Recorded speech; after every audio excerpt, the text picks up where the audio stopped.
Welcome back, my friends, to the Big Book Podcast. My name is Howard, and I'm an alcoholic. This is a reading of the unabridged Alcoholics Anonymous, the Big Book, first published in 1939 and again in 1955. Both the first and second editions of the Big Book are in the public domain.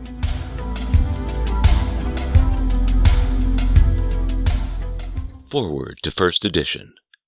This is the foreword as it appeared in the first printing of the first edition in 1939. We of Alcoholics Anonymous are more than 100 men and women who have recovered from a seemingly hopeless state of mind and body. To show other alcoholics precisely how we have recovered is the main purpose of this book. For them, we hope these pages will prove so convincing that no further authentication will be necessary. We think this account of our experiences will help everyone to better understand the alcoholic. Many do not comprehend that the alcoholic is a very sick person. And besides, we are sure that our way of living has its advantages for all. It is important that we remain anonymous because we are too few at present to handle the overwhelming number of personal appeals which may result from this publication. Being mostly business or professional folk, we could not well carry on our occupations in such an event. We would like it understood that our alcoholic work is an avocation. When writing or speaking publicly about alcoholism, we urge each of our fellowship to omit his personal name, designating himself instead as a member of Alcoholics Anonymous. Very earnestly, we ask the press also to observe this request, for otherwise we shall be greatly handicapped. We are not an organization in the conventional sense of the word. There are no fees or dues whatsoever. The only requirement for membership is an honest desire to stop drinking.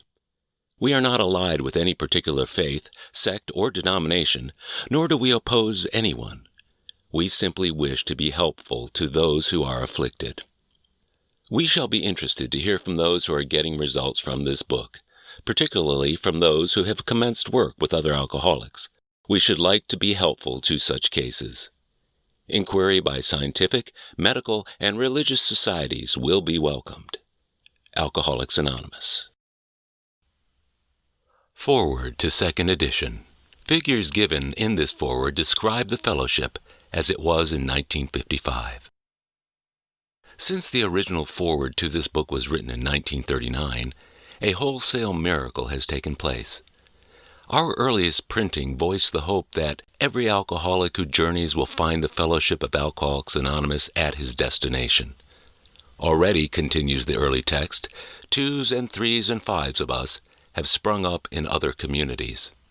16 years have elapsed between our first printing of this book and the presentation in 1955 of our second edition.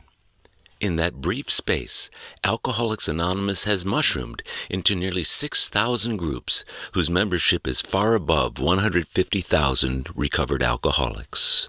Groups are to be found in each of the United States and all of the provinces of Canada. AA has flourishing communities in the British Isles, the Scandinavian countries, South Africa, South America, Mexico, Alaska, Australia, and Hawaii.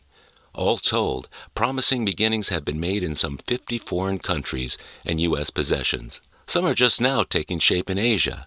Many of our friends encourage us by saying that this is but a beginning, only the augury of a much larger future ahead. The spark that was to flare into the first AA group was struck in Akron, Ohio in June 1935 during a talk between a New York stockbroker and an Akron physician. 6 months earlier, the broker had been relieved of his drink obsession by a sudden spiritual experience following a meeting with an alcoholic friend who had been in contact with the Oxford groups of that day.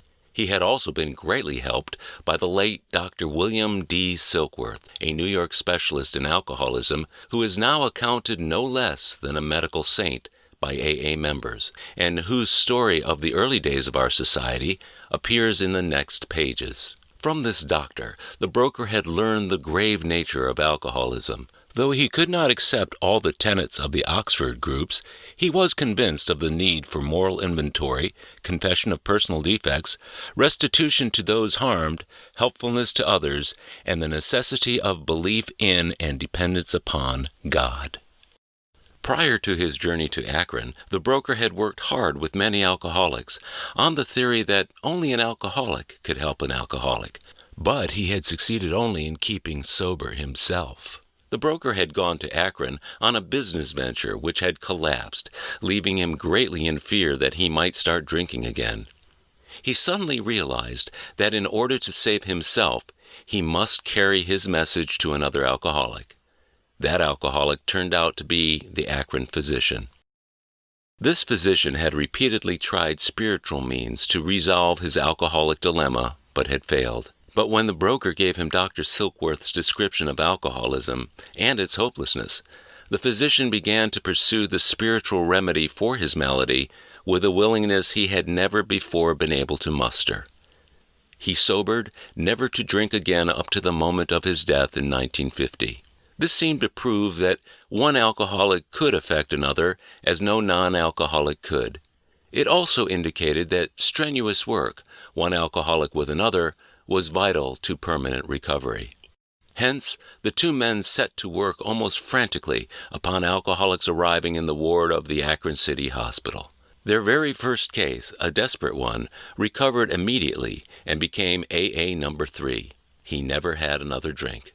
This work at Akron continued through the summer of 1935. There were many failures, but there was an occasional heartening success. When the broker returned to New York in the fall of 1935, the first AA group had actually been formed, though no one realized it at the time.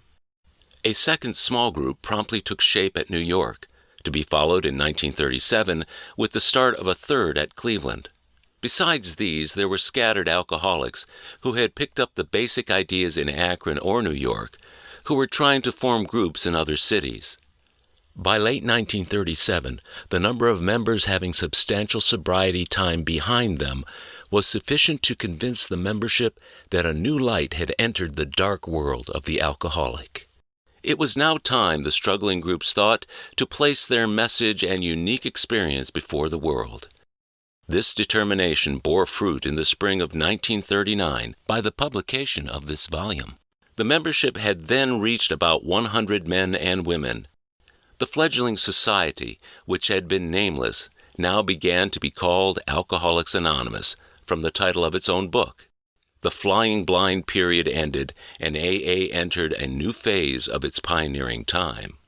With the appearance of the new book, a great deal began to happen. Dr. Harry Emerson Fosdick, the noted clergyman, reviewed it with approval. In the fall of 1939, Fulton Ausler, then editor of Liberty, printed a piece in his magazine called Alcoholics and God. This brought a rush of 800 frantic inquiries into the little New York office which meanwhile had been established. Each inquiry was painstakingly answered. Pamphlets and books were sent out. Businessmen traveling out of existing groups were referred to these prospective newcomers. New groups started up, and it was found, to the astonishment of everyone, that AA's message could be transmitted in the mail as well as by word of mouth.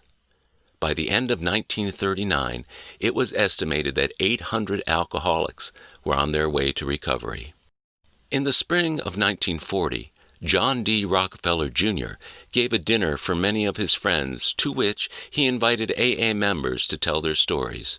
News of this got on the world wires. Inquiries poured in again, and many people went to the bookstores to get the book Alcoholics Anonymous.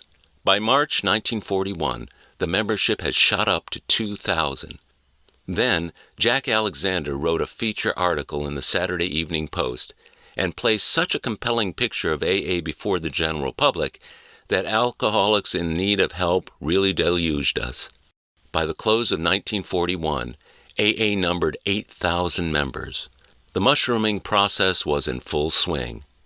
AA had become a national institution.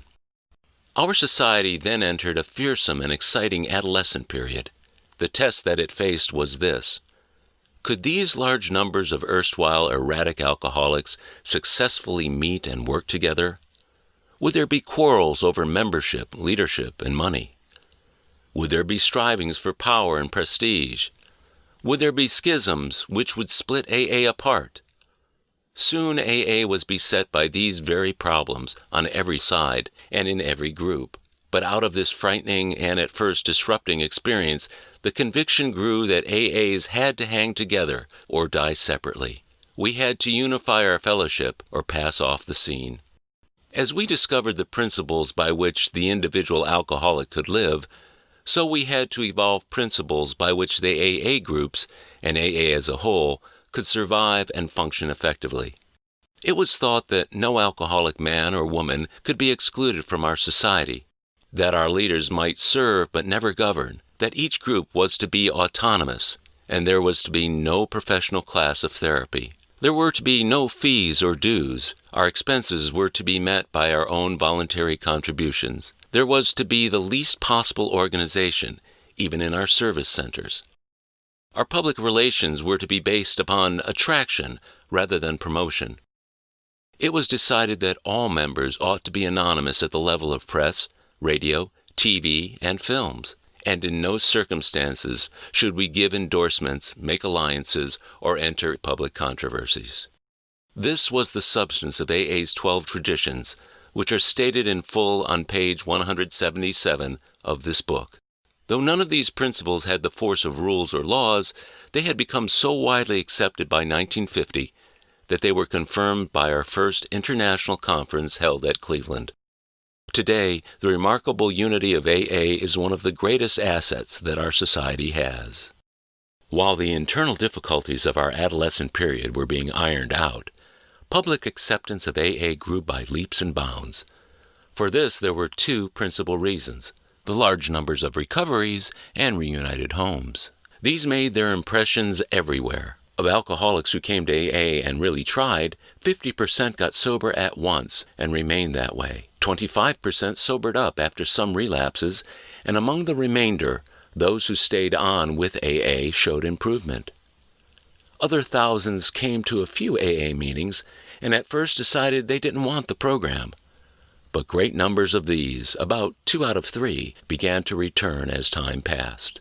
Another reason for the wide acceptance of AA was the ministration of friends in medicine, religion, and the press, together with innumerable others who became our able and persistent advocates. Without such support, AA could have made only the slowest progress. Some of the recommendations of AA's early medical and religious friends will be found further on in this book. AA is not a religious organization.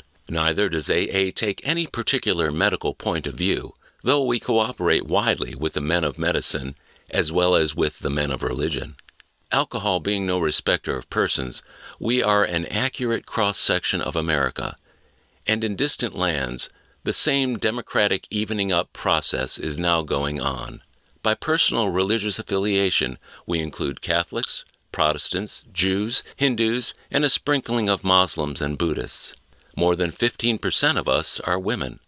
At present, our membership is pyramiding at the rate of about 20% a year. So far, upon the total population of several million actual and potential alcoholics in the world, we have made only a scratch. In all probability, we shall never be able to touch more than a fair fraction of the alcohol problem in all of its ramifications. Upon therapy for the alcoholic himself, we surely have no monopoly. Yet it is our great hope that all those who have as yet found no answer may begin to find one in the pages of this book, and will presently join us on the high road to a new freedom.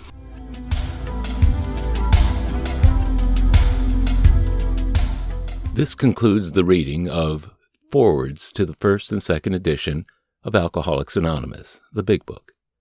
Download future chapters at Apple Podcasts, Spotify, Google Podcasts, Stitcher, TuneIn, or wherever you get your podcasts. Or you can listen at our website, bigbookpodcast.com. And share this podcast with anyone you know who wants to stop drinking. It may be the only version of the Big Book they ever listen to.